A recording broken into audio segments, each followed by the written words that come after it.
El Neolítico en Europa abarca desde la aparición de la agricultura y ganadería, unos 8.000 años antes de Cristo, hasta la invención de la metalurgia. Asimismo, la llamada cultura de la cerámica de bandas, cuyo apogeo se remonta al 5500 a.C., se empezó a cultivar con cereales y a trabajar con alfarería y a formarse también las primeras comunidades rurales, forjando así las bases de las posteriores civilizaciones. En este sentido, unas excavaciones realizadas a principios del siglo XX cerca de Belgrado sacaron a relucir uno de los mayores y más importantes asentamientos neolíticos de Europa Oriental, y en el que se pudieron encontrar diversos objetos correspondientes a una misteriosa civilización coetánea con la sumeria. Nos referimos a la civilización Vinca, un pueblo que hoy en día sigue siendo un auténtico misterio, tanto por su origen como por los símbolos y la extraña escritura que llegaron a desarrollar.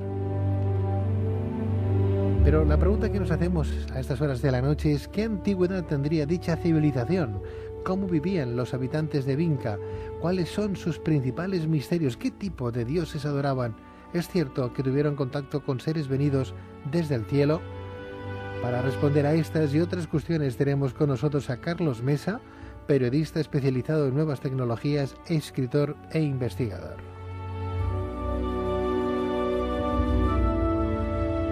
Carlos Mesa, muy buenas noches. Buenas noches. Bienvenido, compañero. ¿Qué tal todo? Pues bien, me gusta estar otra vez aquí contigo. Y a mí me gusta verte de vez en cuando, la verdad. Y a mí también que vengas y que nos visites. A mí también me gusta saludarte y verte, Carlos. Además, saber que te van bien las cosas y que haces buenos viajes, unos buenos artículos en diferentes medios de comunicación. Más deberías hacer, más deberías escribir, para que todo el mundo sepa cómo trabajas y lo bien que lo llevas adelante, ¿no? Porque trabajas con rigor y eso es importante. Pues gracias. Luego incluso te comentaré, si quieres, alguna de las nuevas investigaciones en las que estoy inmerso, que creo que le hará gracia a la gente para dar pistas. Por favor. Sobre misterios nuevos, ¿no? Perfecto, pues perfecto. Bueno, pues hablemos esta noche de ese misterio que tú bien conoces en tu trabajo de campo, que has investigado, te has desplazado, has hablado con los lugareños, etcétera, etcétera. ¿Qué tesis atestiguan que la civilización Vinca fue la primera cultura prehistórica de Europa, Carlos? Mira, lo de la cultura Vinca, me gustaría nada más detallar una cosa. La primera vez que yo no sabía nada de la cultura Vinca, creo que es una total desconocida, incluso para los que entienden algo de historia, ¿no?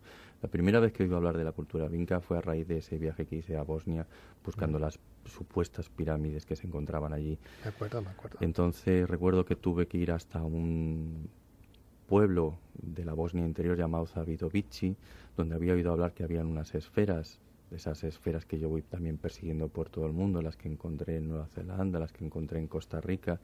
Y bueno, cuando vi las esferas en Zavidovici, pues me sorprendió, porque son esferas artificiales. Recuerdo que le hice una fotografía, varias fotografías. Nunca más estarás solo. Confía en Luces en la Oscuridad, un programa que crece en amigos y contigo.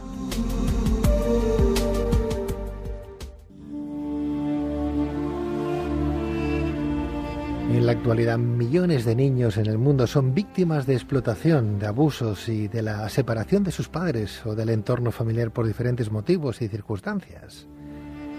Estos factores provocan que muchos de estos niños, además de las penalidades que les toca vivir, padezcan tanto a nivel físico como emocional un malestar permanente.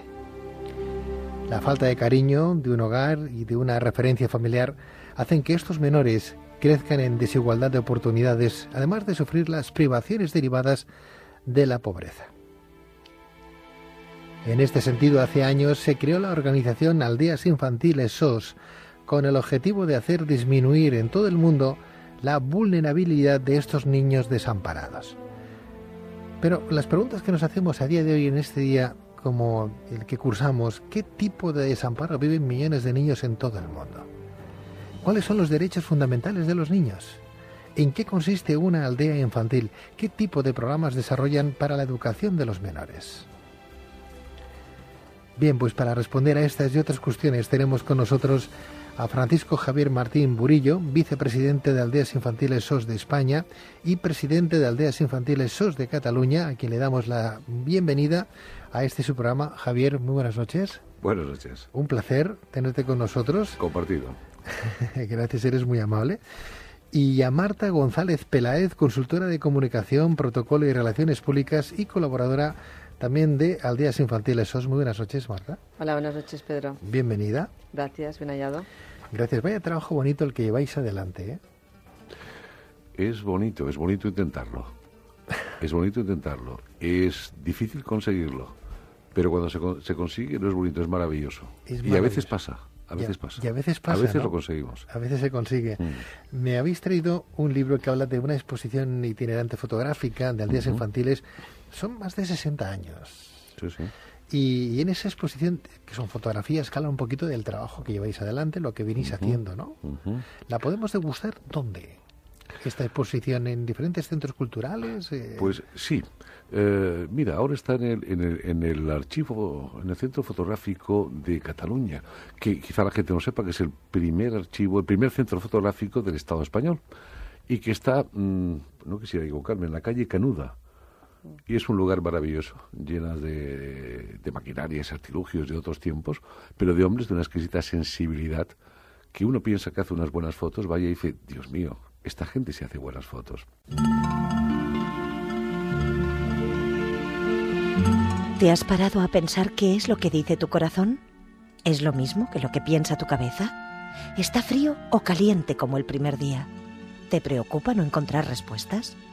Tómate tu tiempo y reflexiona. Tu cuerpo te dará respuestas a lo que ya sabes.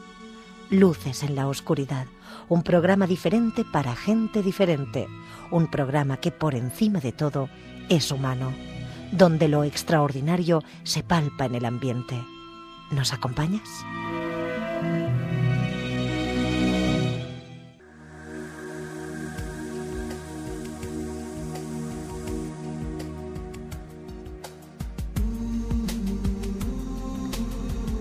Gracias a todos nuestros oyentes, y aunque suene fatal vanagloriarnos de los premios y de las menciones y títulos recibidos, hay que decir que este programa, camino de los 22 años, ha conseguido multitud de premios y distinciones gracias al nivel académico de todos nuestros expertos, de nuestros profesionales en estas materias y sobre todo por la calidad humana y la cantidad de buenos oyentes que cada fin de semana hacen gala de vuestro programa, porque se lo hacen suyo y así nos gusta que lo consideréis.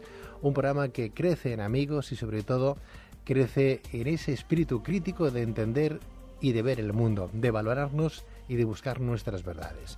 Os invito a un nuevo programa. Será cada fin de semana, tanto los viernes como los sábados noche, a partir de la 1 y hasta las 6 de la madrugada, ahora menos en Canarias. Aquí estaremos con todos vosotros. Os habló encantado un día más un servidor, Pedro Riba. Ser felices. Muy buenas noches.